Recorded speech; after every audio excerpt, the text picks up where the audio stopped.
صل علی وعلى آل سيدنا مولانا محمد وبارك وسلم صلوا عليه صلاة وسلام عليك يا رسول الله صلی اللہ تعالیٰ علیہ وسلم۔ حضرات یہ نکاح کی تقریب ہے اور اسی کے سلسلے میں اس پروگرام کو سجایا گیا ہے۔ اصل میں شادی کے بعد ہی انسان کی اصل زندگی کی شروعات ہوتی ہے۔ اس سے پہلے تو آدمی بے پرواہ رہتا ہے اور جب بچے پیدا ہو جاتے ہیں تو پھر ذمہ داریاں اور زیادہ بڑھ جاتی ہیں۔ ہمارے باپ، ہم سب کے باپ حضرت آدم علیہ نبینا علیہ السلام، جب اللہ نے ان کے جسم میں روح کو ڈالا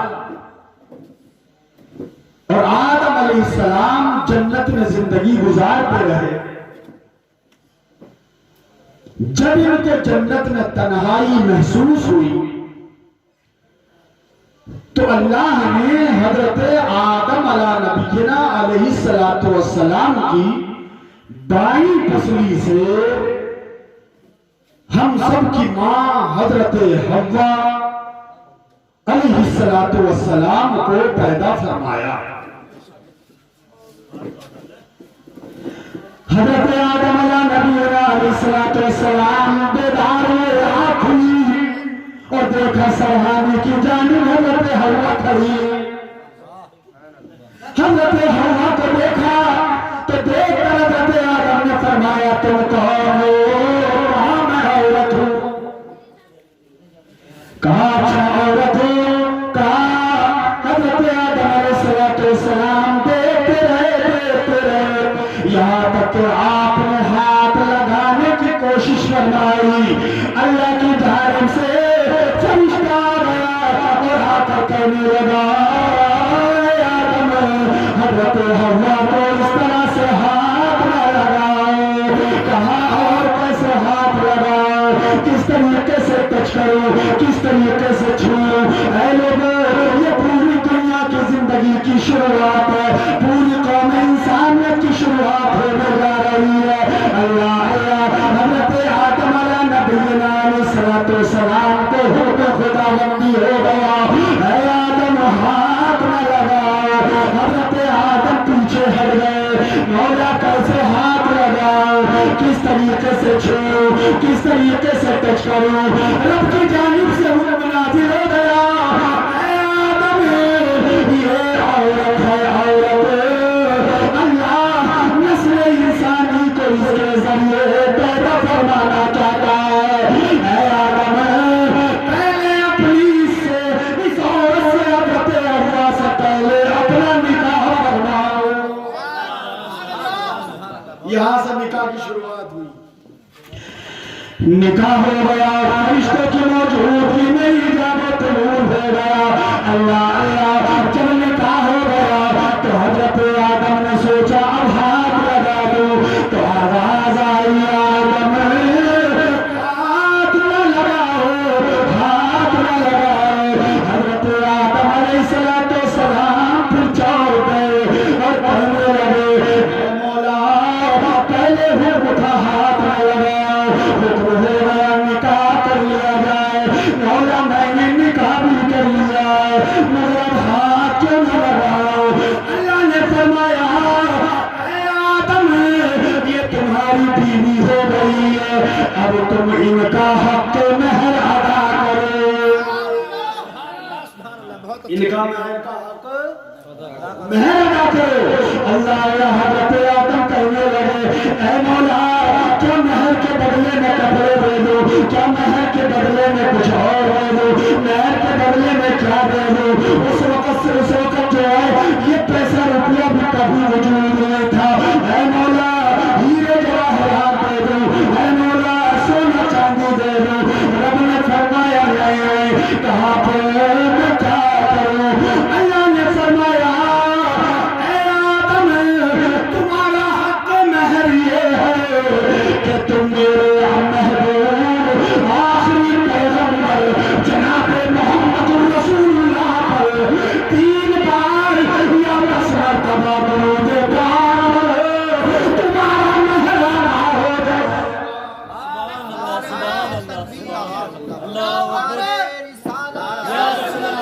مولانا مفتی مجاہد الاسلام صاحب قبلہ تمہارا مہر ادا ہو جائے گا.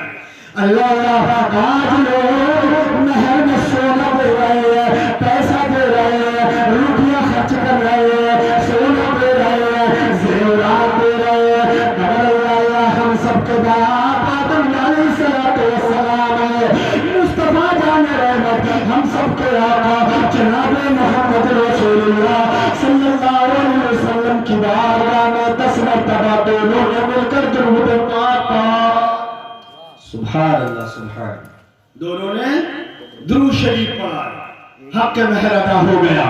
اب جب حق مہر ادا ہو گیا, اللہ اکبر کبیرہ, اب کیا ہوتا ہے؟ تو اب یہ ہوتا ہے کہ اب دونوں نے آپس میں ملنا شروع کر دیا.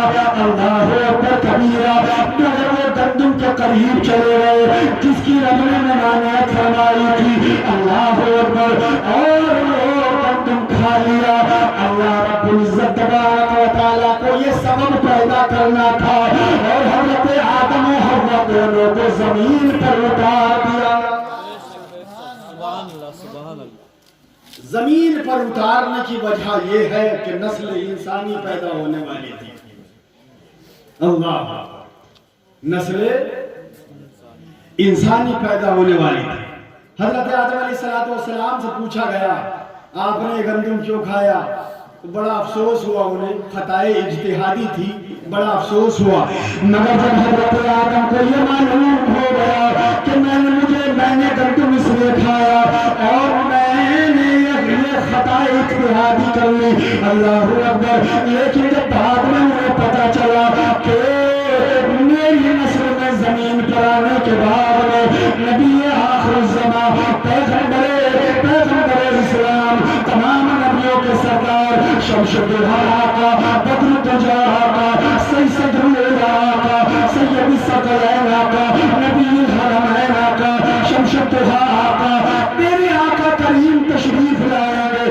آخری پیغمبر آئیں گے جن کے صدقے میں جنت بنائی گئی, جن کے صدقے میں آدم و حوا بنائے گئے, جن کے صدقے میں فرشتے بنائے گئے, جن کے صدقے میں لوح محفوظ بنایا گیا, جن کے صدقے میں عرش کرسی بنائی گئی, جن کے صدقے میں آسمان بنائے گئے, جن کے صدقے میں چونا بنائے گئے, جن کے صدقے میں زمین و زمین بنائے گئے, وہ رسول میری نسل میں تشریف لانے والے ہیں. تو حضرت آدم فرماتے ہیں اگر مجھے یہ پہلے سے علم ہوتا کہ میری نسل میں آخری پیغمبر آئیں گے تو میں ایک گندم ہی نہیں کھاتا بلکہ پورے پیڑ کو جو زمین کھا جاتا, اس لیے کہ میری نسل میں آخری پیغمبر تشریف لانے والے.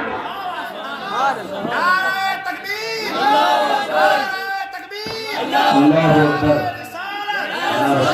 اہل سنت, مولانا مفتی مجاہد الاسلام صاحب قبلہ, نعرہ تکبیر. اعلیٰ حضرت فرماتے ہیں وہ جو نہ تھے تو کچھ نہ تھا, وہ جو نہ ہو تو کچھ نہ ہو, وہ جو نہ تھے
کے اللہ کی بارگاہ میں جھک جائیں.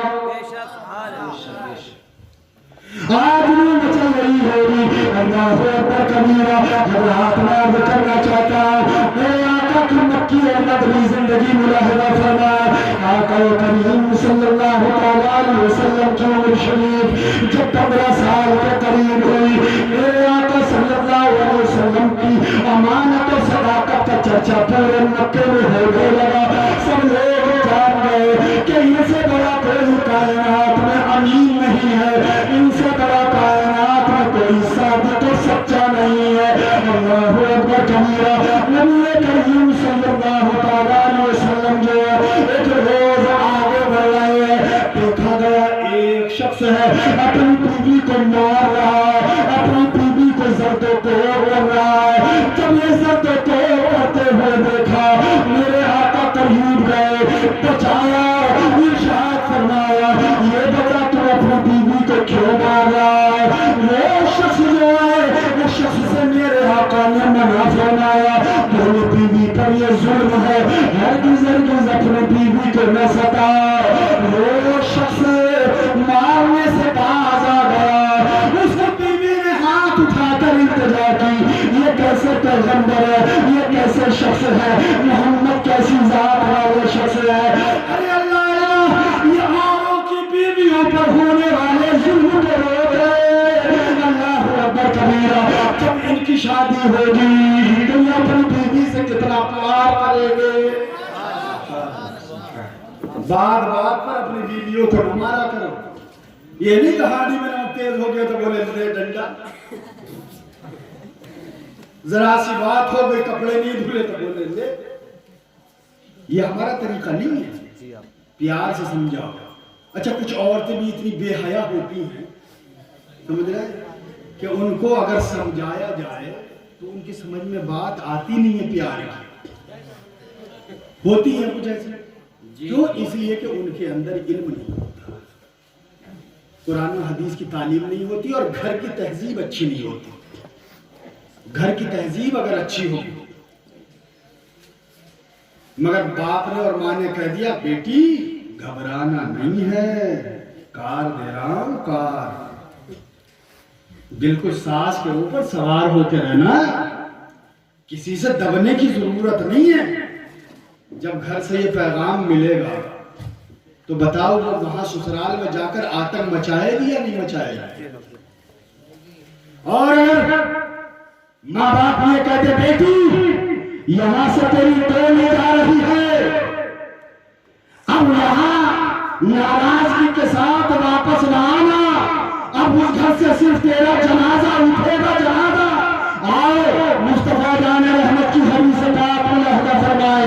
آقا کریم صلی اللہ علیہ وسلم کی دفتر میں ایک اختر حضرت فاطمہ زہرا خاتون جنت رضی اللہ تعالیٰ عنہ, فاطمہ زہرا میں اور حضرت علی میں تھوڑی سی بات کرنا چاہتی ہو گئی, کچھ ناراضگی ہو گئی. وہی جاتی ہے میرا بیوی میں, اللہ خاتون جنت فوراً گھر سے باہر نکلی, مصطفیٰ جان رحمت کے دروازے پر پہنچی. آقا کریم صلی اللہ علیہ وسلم نے دروازہ کھولا, فرمایا بیٹی فاطمہ کیسے آنا ہوا. بابا جان مولا کائنات سے ناراضگی ہو رہی ہے. میرے نبی نے فرمایا بیٹی فاطمہ اپنا قدم گھر سے باہر رکھو, گھر میں اندر داخل نہ کرو. بابا کیوں؟ کہا اس لیے کہ اگر علی سے راضی ہو کر آؤ گی تو ہر وقت تمہارے لیے مصطفیٰ جان رحمت کا دروازہ کھلا ہے, اور علی سے ناراض ہو کر آؤ گی تو تمہارے لیے محمد کا دروازہ بند ہے. اے لوگوں, تم بھی اسی رسول کے ماننے والے ہو, اس لیے اپنی بیٹیوں کو یہ سبق دیا کرو کہ اے بیٹیوں تمہیں وہاں پر جا کر اپنا گھر سمجھنا ہے, اپنی ماں کی طرح ساس کی عزت کرنی ہے, اپنے باپ کی طرح سسر کی عزت کرنی ہے, اپنے بھائیوں کی طرح بہنوں کی عزت کرنی ہے, اور اپنے بڑے بھائی کی طرح تمہیں جیٹ کی عزت کرنی ہے. اللہ اکبر. جس دن یہ بات ذہن میں آ جائے گی اس دن ہمارا معاشرہ شدن کا نظر آئے گا, اور یہ گھر نہیں ہو رہا بلکہ یہ جنت کی کیاری بن جائے گا.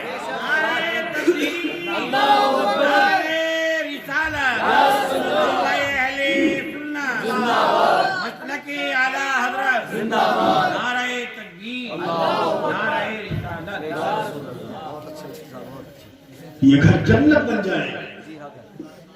اگر عورت صحیح چلے تو گھر جنت ہے. مگر اے لوگوں، ہم سمجھتے ہیں کہ سسرال والوں کو جہیز کے بوجھ کے نیچے دبا دیں. اور دوسری بات یہ ہے، اپنی بیٹیوں کو اگر جہیز دیا کرو تو اعلان کر کے نہ دیا کرو، چپکے سے دیا کرو. کیونکہ غریب بچیاں جب دیکھنے آتی ہیں تو وہ اپنے گھر میں جا کر چپکے چپکے روتی ہیں.